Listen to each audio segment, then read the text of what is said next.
알랑 드 보통이라는 사람이 있습니다. 이 사람이 베스트셀러를 많이 냈죠. 사람들은 이 사람을 가리켜서 이렇게 표현을 합니다. 일상적인 주제에 대해 철학적 접근으로 철학의 대중화에 기여한 작가. 물론 철학자는 아닌데 철학자 같기도 하고 작가 같기도 한 그런 사람. 그래서 이 사람을 이렇게 별명을 또 줘주기도 합니다. 일상성의 발명가. 그러니까 삶의 사소한 것 가운데서 의미를 찾아내고 그것을 보여주는 그 사람이라는 거죠. 그래서 일상성의 발명가라고 이야기를 합니다. 이 사람이 쓴 책 가운데 하나 여행의 기술이라는 책이 있습니다. 유명한 책이죠. 이 책은 여행을 떠나는 사람에게 여행을 어떻게 가야 되고 왜 가는지를 알려주는 그런 책입니다. 그러니까 여러분들이 여행하면 보통 어디를 가고 그래서 어디서 먹고 뭘 보고 이것만 자꾸 생각하는데 그런 책들을 보통 여행 갈 때 찾습니다. 근데 이것은 더 깊이 있게 여행에서 어떻게 인사이트를 얻고 의미를 찾을 수 있는 것인가에 관한 이야기를 합니다. 예를 들어서 아름다움을 소유하는 방법을 이야기하면서 사진을 찍는 것도 중요한데 더 중요한 것은 존 러스킨의 이야기를 하면서 우리가 그 아름다움을 소유하는 방법은 말그림을 그리는 것이다. 말그림. 그러니까 무슨 얘기냐면 내 내면 속에서 우러나오는 그런 말로 그 상황을 묘사하고 그린다는 거죠.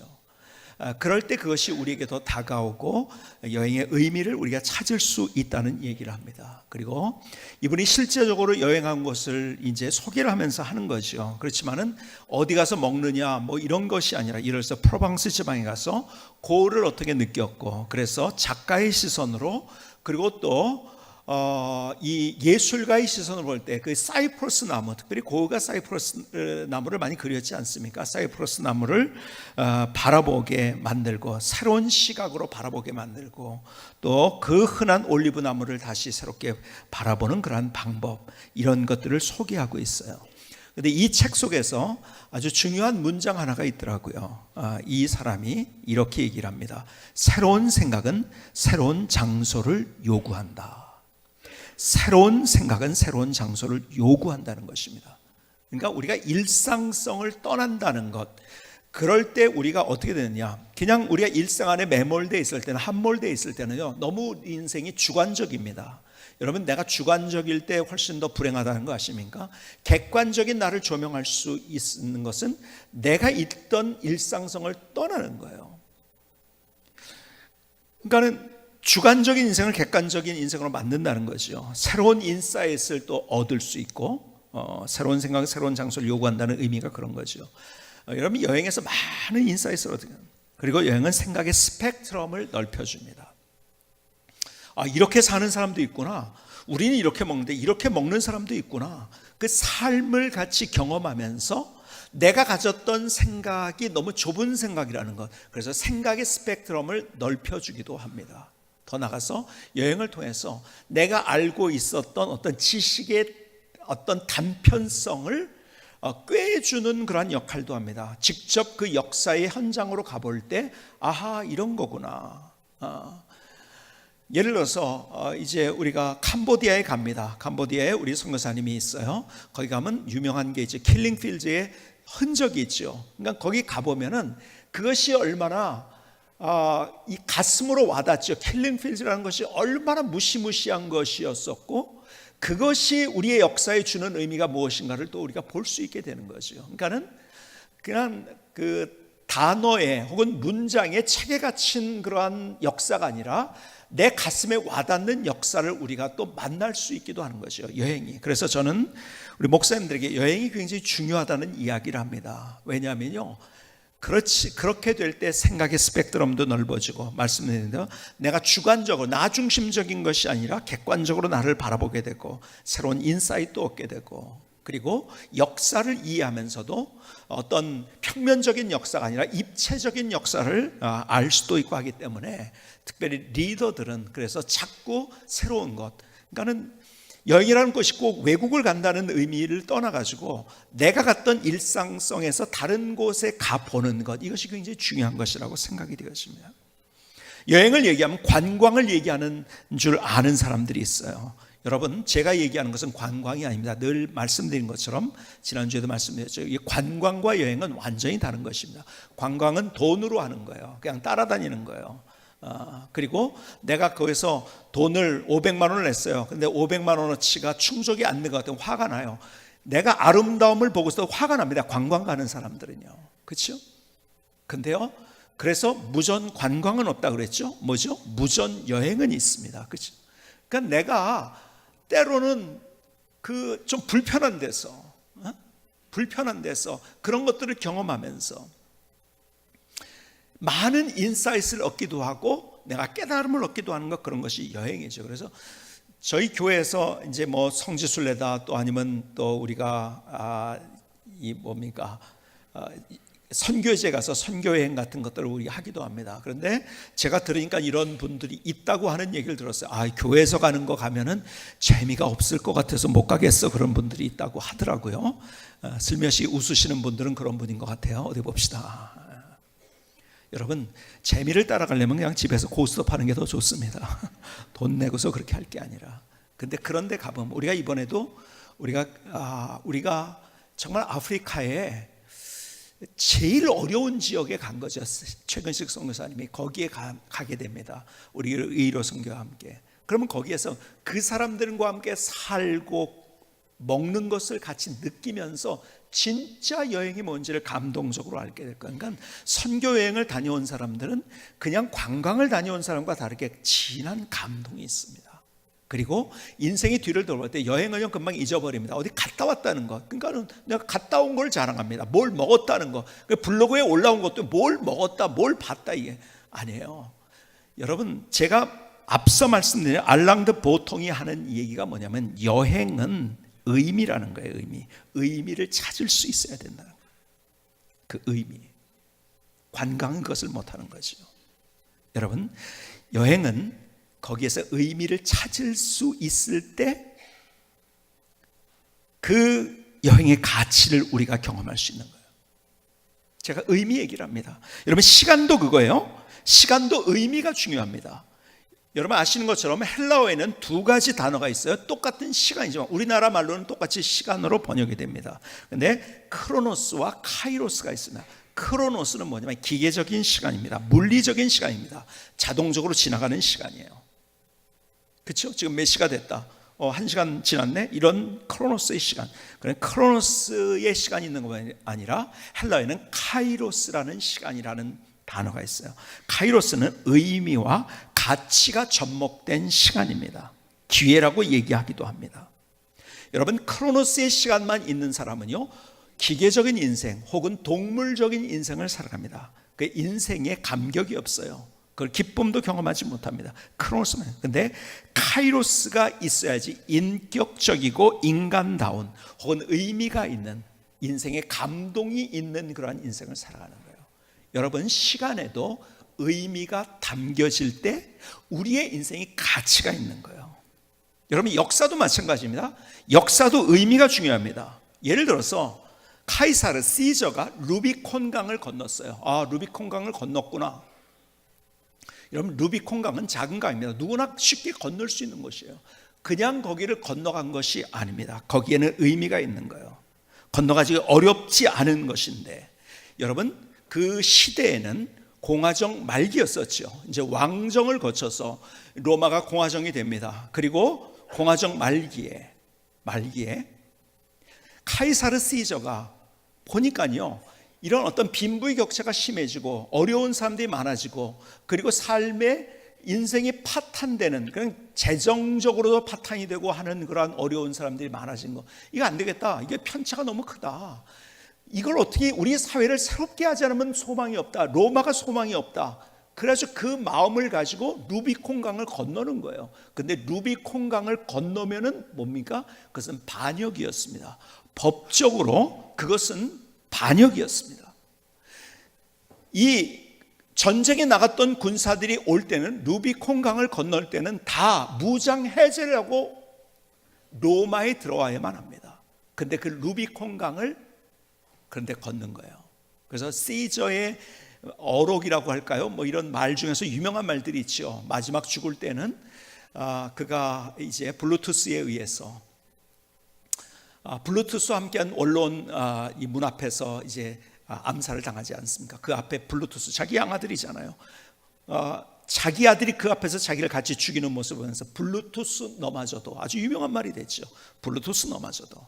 그리고 여러분이 잘 아는 주사위는 이미 던져졌다. 이건 루비콘 강 앞에서 한 얘기죠. 그런 어록들이 많죠. 근데 그렇게 가면은 반역입니다. 그것은 구테타예요. 법적으로 그것은 원로원에 대한 선전포고입니다. 근데 그렇게 걷는 거예요. 그리고 건nom으로 인해서 로마의 역사가 달라집니다. 그리고 이제 그 공화정이 마감되면서 그 루비콘강을 건nom으로 말미암아서 로마의 역사에서 제정으로 옮겨가는 그러한 순간이 돼버린 거예요. 여러분, 단순히 건넜다는 것이 아니라 건넜다는 것의 의미가 뭔지를 볼 때 역사를 제대로 아는 거죠. 그렇죠? 여러분, 음식도 마찬가지예요. 그냥 음식을 먹는 것이 아니라 음식의 의미. 근데 그것을 잘 하신 분이 누구냐면 예수님이에요. 자, 여러분, 예수님의 최후의 만찬을 보실까요? 제자들과 마지막 만찬을 하셨어요. 그 떡을 떼고 잔을 주셨어요. 그렇죠? 근데 그게 뭡니까? 자, 보세요. 여러분, 정확하게 영어로 얘기한다면 브레드입니다. 떡이라는 것이 브레드예요. 뭐예요? 거기에는 중동 지방에는 뭐예요? 빵이 주식이에요. 밥을 안 먹습니다. 거기는. 그렇죠? 우리는 밥을 먹어요, 주식이. 근데 거기는 베이스가 빵입니다. 그러니까 빵을 먹고 잔을 따라주는 것, 이것은 우리나라로 얘기하면요, 밥과 국을 준 거예요. 쉽게 얘기하자면 우리의 문화로 이해하면 밥과 국을, 그건 그때만 먹은 게 아니에요. 매일 먹던 거예요, 거기에. 그렇죠? 근데 그 최후의 만찬에서 그 음식의 의미를 부화했었어요. 이 떡을 나누면서, 이 브레드죠, 이것은 내 몸이다. 같이 뗐잖아요. 이걸 땜으로 인해서 예수님이 십자가상에 달려 돌아가시고 때 그 상한 몸, 너희를 위해서 내가 주는 나의 몸이다. 그리고 잔을 주면서 이것은 내 피다. 그 보혈의 피, 보배로운 피, precious blood, 보배로운 피다. 이것은 내가 너희를 위해서 이것을 흘리는 거야. 여러분, 똑같이 먹던 그 음식에 예수님께서 마지막에 의미를 부여하셨던 거예요. 그리고 이것을 먹을 때마다 나를 기념하라고 하셨어요. 여러분, 가만히 보면요, 초대교회의 역동성이 뭔지 아세요? 초대교회의 역동성은 바로 이거예요. 그들이 먹을 때마다 십자가를 생각했던 거예요. 삶이 십자가였다는 거예요. 여러분, 십자가를 통해서 구원받았을 뿐만 아니라 그들의 소망, 자랑할 것은 십자가밖에 없다. 사도 바울의 고백대로 나는 십자가만을, 미련하게 보이는 그 십자가가 그들의 희망, 삶의 희망이 됐던 거예요. 그러니까 그렇게 어려웠던, 그렇게 핍박받았던 그 시대에 오히려 역동적인 그들의 삶을 살아갈 수 있었어요. 하나님의 드라마가 뭔지를 기가 막히게 경험하는 아주 역동적인 삶을 살아갈 수 있었던 이유가 뭔지 아십니까? 밥을 먹으면서 그들의 일상 속에서 그냥 밥 먹는 것을 끝나는 것이 아니라 예수님의 십자가를 묵상할 수 있었던 거예요. 제가 늘 얘기하는 것처럼 우리의 희망은 십자가라고요. 그것 때문에 우리가 구원받았고요. 그 십자가만이 우리의 삶 속에서 그것을 바라볼 때 주님께서 나를 위로해 주시고 내게 힘을 주시고 내가 교만하지 않게 하시고 십자가 앞에 내 인생을 세울 때 우리의 멋진 인생을 걸어가시는 그 초대교회의 능력, 그 역동성이 바로 예수님께서 그 음식의 의미를 부여하신 거예요. 그리고 그들의 삶 가운데서 그들은 늘 가슴 속에 십자가가 있었어요. 다른 인생을 산 거죠. 여러분, 제가 지금 무슨 말씀 드리고 있는지 아시죠? 여러분, 의미가 중요한 거예요. 똑같이 하더라도 그 의미가 중요한 겁니다. 자, 한번 저를 따라서 해볼까요? 의미가 중요하다. 의미가 중요하다. 제가 왜 의미 이야기를 하겠습니까? 지금 우리는 성탄의 계절을 지나가고 있어요. 크리스마스를 지나가고 있어요. 그렇죠? 근데 그것이 그냥 크로노스로 지나가면 안 된다는 거죠. 의미가 없는 거예요. 그렇죠? 의미를 담아야 되는 거예요. 카이로스가 돼야 되는 거고. 그럴 때 이 성탄의 계절을 통해서 하나님께서 우리에게 주시는 은혜를 우리가 경험할 수 있고요. 여러분, 크리스마스의 의미, 성탄의 의미가 뭡니까? 예수님께서 오신 거예요. 그렇죠? 우리에게 오신 거예요. 그게 성탄절. 근데 왜 오셨습니까? 오늘 본문에 보니까 이렇게 말씀합니다. 여러분, 크리스마스의 의미를 다시 한번 생각해 봅시다. 요한복음 10장 10절에 보니까 이렇게 말씀해요. 도둑이 오는 것은 도둑질하고 죽이고 멸망시키는. 내가 어디를 갈 때가 목적이 있어요. 그렇죠? 여러분 예배 드리기에 왔어요. 그렇죠? 도둑은 도둑질하러 간 거예요. 그렇죠? 근데 예수님께서 내가 온 것은 양으로 생명을 얻게 하고, 첫 번째 생명을 얻고, 두 번째 더 풍성히 얻게 하려는 것이다. 예수님의 오신 목적을 정리하면 다 많은 것들 하셨지만 두 가지예요. 딱 뭐예요? 생명을 얻게 하시고 더 풍성히 얻게 하라. 여러분, 생명이 뭡니까? 생명을 얻는다는 것이 무엇입니까? 우리는 죄로 말미암아 하나님의 관계가 깨어져 버렸어요. 하나님 앞에 나갈 수도 없어요. 왜? 우리는 죄인이기 때문에. 거룩하신 하나님 앞에 아무도 설 수 없어요. 그러니까 우리가 죽었다는 말이 육체적인 죽음도 이야기하지만 성경에서 영적인 죽음, 하나님과 관계가 깨어진 상태, 그것이 죽음입니다. 그것이 죽음. 그래서 사도 바울이 이렇게 죄로 죽었던 우리를 살리셨도다. 죄 때문에 우리는 죽었던 자들이에요. 관계가 깨어졌다는 거예요. 근데 노력해도, 내가 스스로 노력해도 회복할 수 없었던 그 관계. 근데 예수님께서 이 땅에 오셔서 그분이 십자가를 지시고 내가 받아야 될 죄의 형벌을 대신하여 우리의 죄의 문제를 해결해 주셨어요. 그래서 그분이 중보자가 되시고, 성경인들 중보자가 되시고, 그분이 다리가 되셨어요. 브리지가 되셨어요. 우리와 하나님 사이를 이어주셨어요. 그래서 우리 찬양 가운데도, 요즘 많이 부르는 찬양 가운데, 보혈을 지나 하나님 품으로, 십자가의 보혈을 통해서 우리가 하나님 앞에 나갈 수 있어요. 우리가 기도를 합니다. 기도할 때도 예수님의 이름으로 기도하는 이유가 뭡니까? 그러니까 예수님의 공로로 기도한다는 거예요. 우리는 기도할 자격이 없어요. 왜? 깨어졌는데요, 하나님과 관계가. 근데 예수님께서 그걸 이어주었기 때문에 내가 기도할 수 있다는 거죠. 기도의 근거가 예수님 십자가인 거예요. 그분이 우리에게 생명을 주신 거예요. 우리가 죽어서도 영원한 생명을 얻는 하나님의 축복을 주셨어요. 그러나 이 세상에서도 우리가 하나님과의 관계가 다시 회복되는 역사. 그래서 예수님께서, 그분이 계속 말씀하신 것이 그거예요. 그렇기 때문에 여러분, 제자들에게 오병이어의 기적을 일으키신 다음에 왜 이걸 일으키셨을까? 많은 이유가 있지만 그 중에 중요한 것, 이것을 통해서 내가 누군지를 너에게 가르쳐 주겠다 한 거예요. 그래서 이렇게 얘기합니다. 오병이어의 기적 이후에 주님께서 요한복음 6장 48절에 보니까 이렇게 말씀하시죠. 내가 곧 생명의 떡이니라. 내가 생명의 떡이다.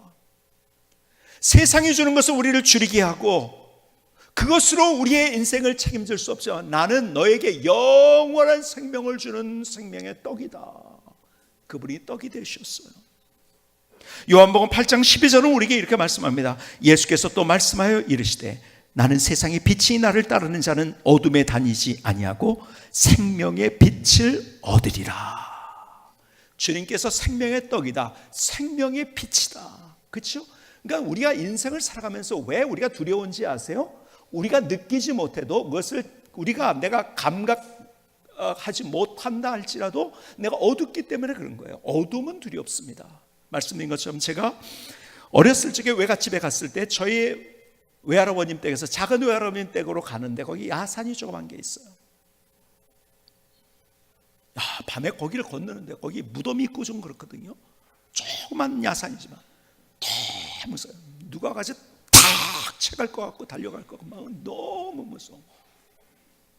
낮에 갈 때는 하나도 안 무서워요. 그렇죠? 두렵지 않아요. 그렇죠? 여러분, 두려운 이유는 세상이 어두워서 그런 거예요. 근데 주님께서 우리에게 생명의 빛을 비추어 주니까요, 우리 안에 두려움이 제거된다는 거죠. 얼마나 놀라운 하나님의 약속인지요. 세상은 모든 것들이 우리를 두렵게 하고 떨게 만듭니다. 근데 주님께서 내가 생명의 빛이 되어서 너희들 그렇게 참 평안이 뭔지를 내가 보여주겠다. 그렇죠? 요한복음 11장 25절에 보니까 이렇게 말씀, 예수께서 이르시되 나는 부활이요 뭐라고요? 생명이니 나를 믿는 자는 죽어도 살겠고 영원한 생명을 주시는 생명 되신 주님.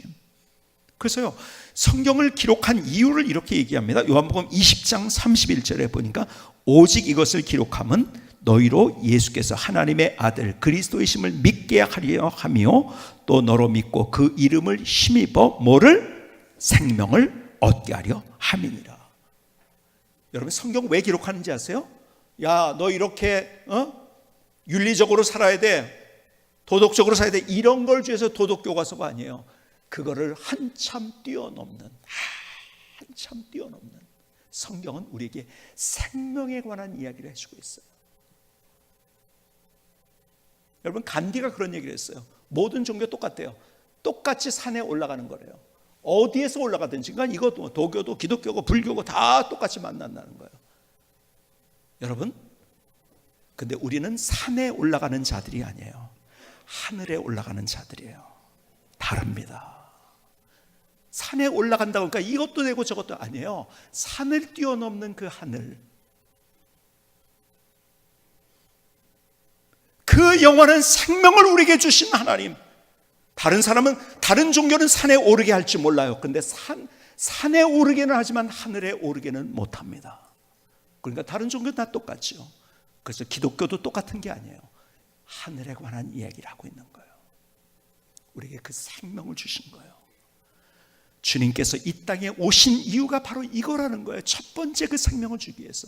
근데 그 생명을 줄 뿐만 아니라, 그러니까 십자가의 보혈로, 그래서 주님께서 이 땅에 오셔서 그분이 하시려고 오신 것이 뭐냐면 십자가를 지신 거예요. 그렇죠? 그런데 우리에게 생명을 주실 뿐만 아니라 두 번째 뭐라고요? 양으로 생명을 얻게 하고, 두 번째 뭐예요? 더 풍성히 얻게 하려는 것이다. 하나님께서 우리에게 풍성한 삶, 영어로 abundant life, 우리에게 풍성한 멋진 인생을 주시기 원하십니다. 주님께서 오신 이유는요, 그거예요. 우리에게 생명을 주시고, 두 번째 멋진 인생을 우리에게 abundant, 풍성한 삶을 주시기 위해서. 그러니까요, 이거예요. 세상은 우리에게 계속 강요합니다. 그렇죠? 어떻게 강요하죠? 야, 네가 힘이 있어, 네가 하면 돼, 네가 노력하면 돼, 네가 밤잠 안 자고 하면 돼, 다른 사람보다 조금 더 노력하면 네가 1등이 될 수 있어. 계속. 근데 그렇게 살았던 한 사람이 있어요. 성경에. 누군지 아세요? 사울이라는 사람이에요. 나중에 바울이 됐죠. 그때 예수를 만난 거예요. 아하, 내 노력으로는 안 되는데 하나님의 은혜로 내가 할 수 있구나, 이걸 깨달은 거예요. 여러분, 세상의 모든 것들은 다 무엇에 기초로 하는지 아십니까? 제가 계속 누누이 계속 진화론의 근거를 했기 때문에 적자생존이에요. 네가 열심히 하면 돼. 네가 그래서 우성이 되고 너 열성이 되면 안 돼. 그러면 지는 거야. 루저야. 너 열심히 해. 너 할 수 있어. 그래서 그것을 가장 강력하게 도전을 줬던 사람이 말씀드린 니체잖아요. 니체. 야, 초인 철학을 강조해서 네가 할 수 있어. 그래서 어떻게 됩니까? 그럴수록 세상은 더 절망하는 거예요. 힘들어지는 거예요. 어려워져. 왜? 내가 안 돼. 여러분, 내가 한다고 해서 뭘 할 수 있습니까? 진짜 내일 일을 알지도 못하는 내가. 그러고서 실패하면 끝인 거예요. 그냥 내가 할 수 있다고 내가 실패하면. 그래서 니체가 마지막에 그가 정신병자가 돼가지고 그냥 막 그냥 속된 편으로 좀 발광을 하다가 그의 인생을 마감하게 된 거예요. 왜? 자기가 하려다 안 되니까 막 죽겠는 거예요. 막 죽겠는 거예요. 아니에요. 그래서 그것을 경험한, 그 풍성한 삶을 경험한 사람, 그 사울에서 바울로 바뀐 그 사람이 빌립보서 4장 13절에 이렇게 얘기합니다. 내게 능력 주시는 자 안에서 내가 모든 것을 할 수 있느니라. 여러분, 무슨 말인가? 나 할 수 없다는 거야. 내게 능력 주시는 자 안에서란 말은 나는 안 된다는 거죠. 자기 힘으로 하려고 했었어요. 그는 리더였었어요. 그렇죠? 그러니까 예수 믿기 전에 리더였었어요. 자기 힘을 자랑했어요. 자기 지식을 자랑했어요. 자기 리더십을 자랑했어요. 근데 안 됐거든요. 근데 예수님 만난다면 예수님 때문에 그의 인생이 새로워집니다. 다이내믹해집니다. 멋진 드라마가 경험됩니다. 정말 풍성한 삶을 경험합니다. 그래서 내게 능력 주시는 자 안에서 내가 모든 것을 할 수 있는. 그러니까요, 우리가 우리의 삶을 살아가면서, 여러분, 성경은 우리에게 내가 고난을 안 만나고 내가 문제를 안 만나고 내가 편안한 걸로 간다고 얘기하잖아요. 믿음이 있을 때. 아니요, 우리는 고난 만납니다. 어쩌면 더한 것도 만날지 몰라요. 어렵고 힘든 일을 만납니다. 문제를 만납니다. 인간관계 문제도 만납니다. 환경의 문제도 만납니다. 우리 문제를 만나요. 그런데 주님께서 나와 함께 하시기 때문에, 나와 함께 하시고 내 손을 잡아주시고 계시기 때문에, 그분이 이름이 뭐예요? 임마누엘로 오신 거예요. 임마누엘, God with us. 하나님이 나와, 우리와 함께 계시다는 거예요. 나와 함께 계시기 때문에 능히 내가 그 문제 앞에서 그것을 이기고 하나님의 드라마가 뭔지를 경험하면서 인생을 산다는 거죠. 여러분, 우리가 죽는 날까지 그 문제가 끝나는 사람 없어요. 근데 문제 앞에서 하나님이 누구신지를 경험하면서, 그래서 삶이 기쁨이요 노래요 찬송이요 간증으로 세워지는 거예요. 여러분, 빌립보서 4장 13절을 봤지만요, 그 앞에 있는 얘기가 그런 것들이에요. 내가 가난을 경험했다. 그렇지만은 가난 속에서도 내가 그것을, 모든 것을 감당할 수 있는 그 능력을 하나님이 주셨다는 거예요. 여러분, 세상에서 막 내 힘으로 할 때는 가난 속에서 내가 거기에서 포기해버리는 거야. 근데 가난 속에서도 살아갈 수 있는 능력을 하나님이 우리에게 주셨다는 거예요. 기가 막혀. 하나님이 나와 함께 하시고 내 손을 붙잡아 주시고. 그래서 금요 기도회 때 우리가 1년 동안 많이 불렀던 찬양, 여러분 금요 기도회 때 나왔을 때 많이 불렀던 찬양, 주님여 이 손을 꼭 잡고 가소서. 그러니까 우리 소망이 그거야. 주님이 내게 그것을 주시기 때문에, abundant life, 주님 내 손 잡고 갑니다. 약하고 피곤한 이 몸은, 약하고 피곤한 우리의 모습, 폭풍우 흑암속 해치사 빛으로, 흑암 속에서, 폭풍 속에서 빛으로 손잡고 날 인도하소서. 이게 뭐야? 사도 바울의 고백인 거예요. 내가 할 수 없지만 주님 손잡고 갈 때 할 수 있으니까 내 손 잡아주세요. 주님과 함께 가겠습니다. 우리의 삶에 그 풍성한 삶을 살 수 있도록 문제를 만나죠. 여행 얘기를 했지만요, 여행에서도요, 기가 막힌 어려운 일을 만났을 때요, 나중에 그것이 뭔가 되는지 아세요? 훈장이 되는 거예요. 훈장. 여러분, 자랑을 해도요, 제가 오래전에 스위스를 갔는데요, 진짜 돈을 쓰지 말고 한번 내가 여행을 한번 해보자 하는데, 어떻게 했냐면 그러니까 도미터리라고 하죠. 한 15명, 16명이 자는 그러한 도미터리예요. 막 사람들, 그런 곳에서 경험을 하면서 사람들과 어울렸던 거, 편안한 호텔에서 그냥 가만히 이렇게 있는 것보다 거기에서 경험했던 것이 훨씬 더 나중에 그것이 더 큰 인사이트과 그것으로 인해서 하나님께서 배우게 하시는 더 놀라운 것들이 있더라고요. 기가 막히게. 그게 그때 상황을 이렇게 보면서 너무 가면, 때로는 여행을 가다가 여행 속에서 저도 죽을 고비도 납니다. 근데 그런 것들이 나중에 훈장이 되더라고요. 그러니까 주님이 나와 함께 하시기 때문에 오히려 그것은 극복하면서 이기면서 우리의 인생의 여정 속에서 나와 함께 하신 그 하나님, 그래서 풍성한 삶을 주시는 주님. 주님이 왜 이 땅에 오셨는지 아세요? 왜 성탄의 계절이 만들어졌는지 아세요? 우리에게 그 생명과 그리고 풍성한 삶을 주시기 위해서. 근데 중요한 건 이거예요. 그렇게 하시기 위해서 주님이 어떻게 하셨는지 아세요? 오늘 이걸 봐야 돼요. 이게 가장 어쩌면 중요한 의미입니다. 가장 중요한 의미. 오늘 계속 요한복음 10장 10절은 내가 온 것은 양으로 생명을 깨고 더 풍성하게 하라는 것이라 하면서 11절에서 계속 이렇게 말씀합니다. 나는 선한 목자라. 선한 목자는 양들의 목숨을 버리거니와 삭구는 목자가 아니요 양도 재앙이 아니라 이리가 오는 것을 보면 양을 버리고 달아나나니 이리가 양을 물어가고 또 해치느니라. 달아난 것은 그가 삭군인 까닭에 양을 돌아보지 아니함이나 나는 선한 목자라. 나는 양을 알고 양도 나를 아는 것이 아버지께서 나를 아시고 내가 아버지를 아는 것 같으니 나는 양을 위하여 목숨을 버리노라. 계속 강조한 게 있어요. 예수님께 선한 목자라고 하면서 그래서 목숨을 버린다. 계속 반복적으로 11절에도 15절에도 양을 위해서 목숨을 버린다. 이런 목숨을 버린다는 것이 무엇입니까? 그분이 목숨을 버리셨기 때문에 우리가 그렇게 된 거예요. 목숨을 버리는 게 뭡니까? 여러분, 킹 제임스 버전, 영어 가장 인정받는 번역본 가운데 하나인 킹 제임스 버전에서는 이렇게 번역을 했어요. 버린다는 표현을 give라고, give에다 th, 그러니까 고어지요, 고어. 근데 우리 지금 현재 말로 한다면 give예요. 그냥 줬다는 거예요. 목숨을 줬다는 거예요. 주셨어요.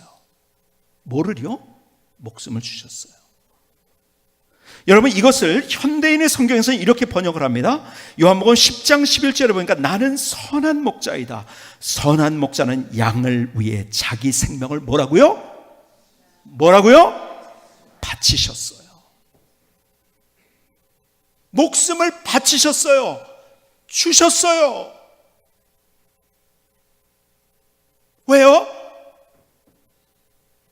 우리에게 생명을 주시고 풍성한 삶을 주시기 위해서 그분의 생명을 주셨어요. 바치셨어요. 여러분, 이게 핵심입니다. 그분이 주셨고 바치셨기 때문에 우리가 그 놀라운 은혜를 얻게 된 거예요. 그래서 성탄의 의미가, 진짜 의미가 뭔지 아세요? 성탄의 진짜 의미는 사랑이에요. 그건 드림이에요. 그것은 나눔입니다. 막연하게 성탄절을 지나가면서 캐롤이 들리고 뭐 그냥 흥겹고 뭐 아이고 뭐 이게 아니라 그 의미가 뭔지를 진하게 경험하는 사람일수록 하나님이 누군지를 체험하고 하나님의 역사가 뭔지를 경험하고 하나님의 드라마가 뭔지를 삶 속에서 경험할 수 있다는 거예요. 여러분, 그걸 붙잡아야 돼요. 그냥 이번에도 성탄절 하고 지나가면 안 되는 거야. 그래서 캐롤을 부르고 무슨 성탄절 뭐 어쩌고 저쩌고. 아니에요. 그 의미를 붙잡아야 돼요. 여러분, 그 의미를 마치 감춰진 것 같이, 지금 이 세상에서는 그 의미가 감춰져 있어요. 감춰진 것 같은 것을 캐내야 돼요. 보석과 같이 캐내야 돼요. 그래서 그것을 붙잡을 수 있을 때 우리는 진짜 하나님께서 내게 주신 크리스마스의 은혜가 무엇인지를 경험할 수 있는 거예요. 이걸 붙잡지 않으면 그냥 우리는 앞서 얘기한 크로노스의 시간으로 그냥 지나가 버리는 거예요. 기계적인 시간, 다람쥐 쳇바퀴 돌듯이 도는 시간, 동물적인 시간. 주님께서 이 두 가지를 우리에게 주시기 위해서 오셨다고. 왜 오셨는가? 두 가지를 위해서. 생명을 주시고 풍성한 삶. 근데 그렇게 하기 위해서 어떻게 했는가? 그분이 그분의 생명을, 목숨을 바치셨어요. 나눠주셨어요. 주셨어요. 그래서 성탄의 의미는 사랑이고 드림이고 나눔이에요.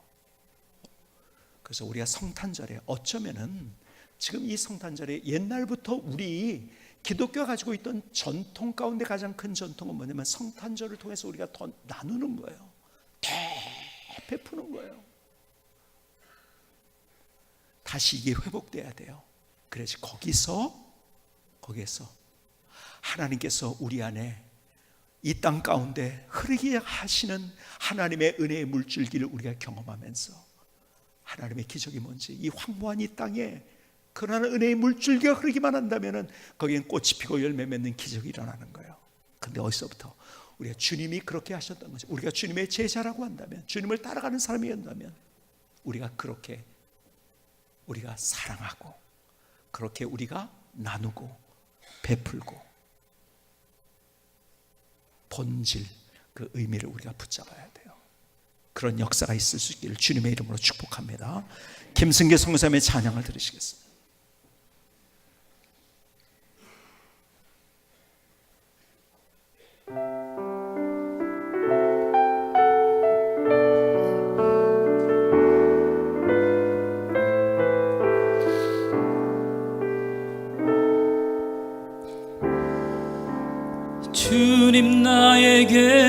찾아오셨네요. 감히 바라볼 수 없는 주님이 먼저 나에게 찾아오셨네요. 생명과 풍성한 삶을 주시려고 주님이 나에게 오셨네요. 온몸을 주시며 모든 것을 주시며 주님의 사랑 앞에 내 손을 펼칩니다. 드리며 함께 나누겠습니다. 예수님의 제자가 되겠습니다. 주님 나에게 오셨네요. 감히 바라볼 수 없는 주님이 먼저 나에게 찾아오셨네요. 생명과 풍성한 삶을 주시려고 주님이 나에게 오셨네요. 온몸을 주시며 모든 것을 주시며 주님의 사랑 앞에 내 손을 펼칩니다. 드리며 함께 나누겠습니다. 예수님의 제자가 되겠습니다. 예수님의 제자가 되겠습니다.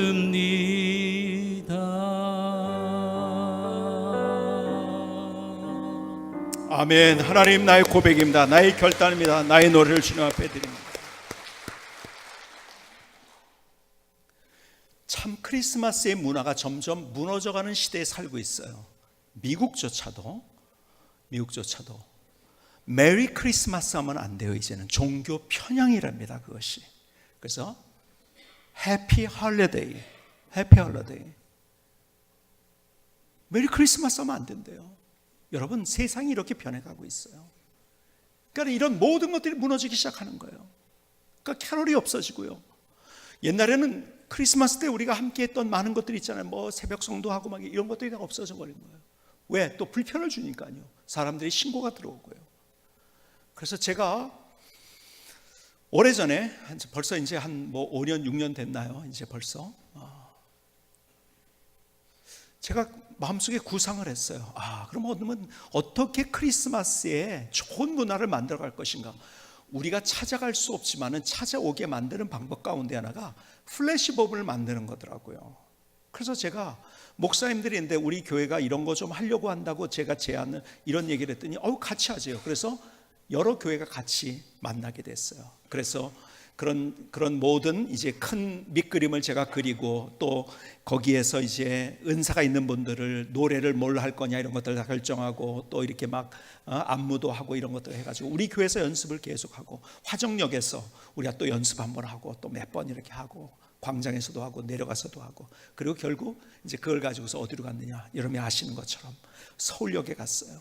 그리고 같이 그걸 했어요. 근데 참 아쉬운 거 두 가지가 있었어요. 그걸 끝나고 나서 너무 좋아가지고 사람들이 지금 한 200만 정도 조회가 된 것 같아요.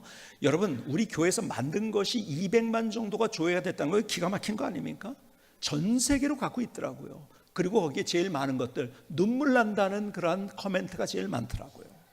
근데 마지막 제가 두 가지가 아쉬웠는데, 첫 번째는 어떤 다른 교회의 청년이 이것을 편집을 했어요. 근데 그 교회 이름으로 올라간 거야. 두 번째는 제 의도를 마지막까지 얘기했는데도 그거를 자기가 편집을 했는데 어떻게 편집을 했냐면 마지막은 여러분이 그때 플래시몹에 참석했던 분들 아시죠? 우리가 서울역에 했던 이유는 거기에 노숙자들이 많이 있기 때문에 그들에게 우리의 그리스도의 사랑을 주고 싶어서 선물을 주고 같이 기도해 주려고 그렇게 했던 거예요. 그걸 실질적으로 우리 가서 그렇게 했어요. 근데 그 장면을 빼버린 거예요. 너무 아쉽더라고요. 그게 마지막 메시지였는데 우리가 이런 크리스마스가 되자는 것을. 그래서 다시 우리 교회가 단독으로 다시 했을 때 다시 여러분이 아시는 대로 명지병원에서 우리가 플래시몹을 하면서 마지막 장면이 뭐죠? 환우들에 가서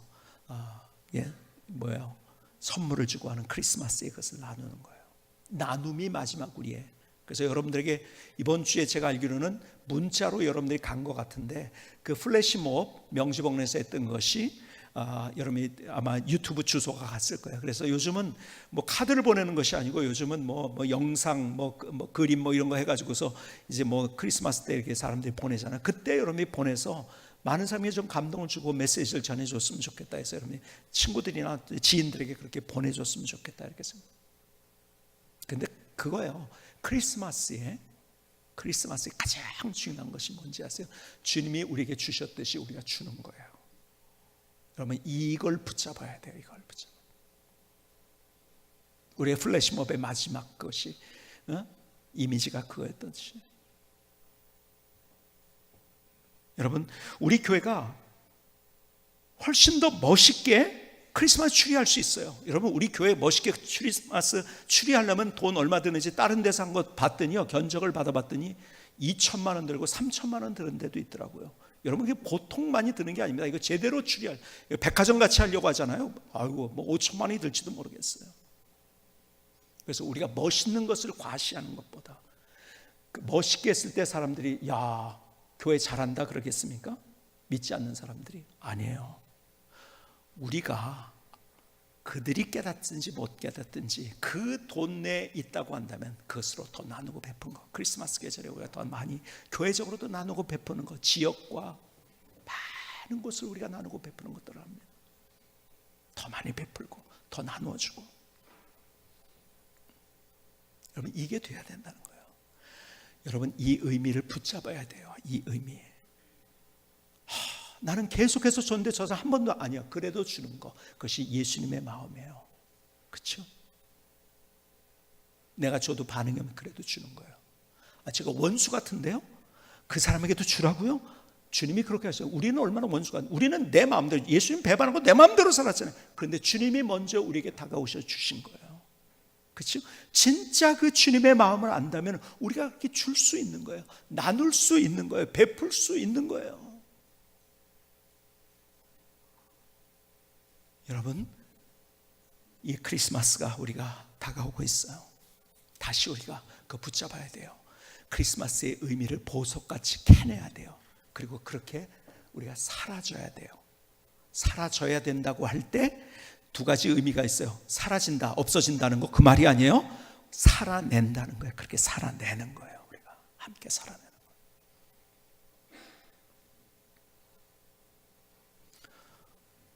오늘 하나님께서 내게 주시는 크리스마스의 의미가 무엇인가를 발견하면서 그 붙들고 다시 하나님의 드라마를 경험하는 멋진 인생 될 수 있기를 주님의 이름으로 축복합니다. 기도하시겠습니다. 조용하지만 뜨거운 기도를 주님 앞에 드리십시다. 주님이 내게 무엇을 말씀하시는지요.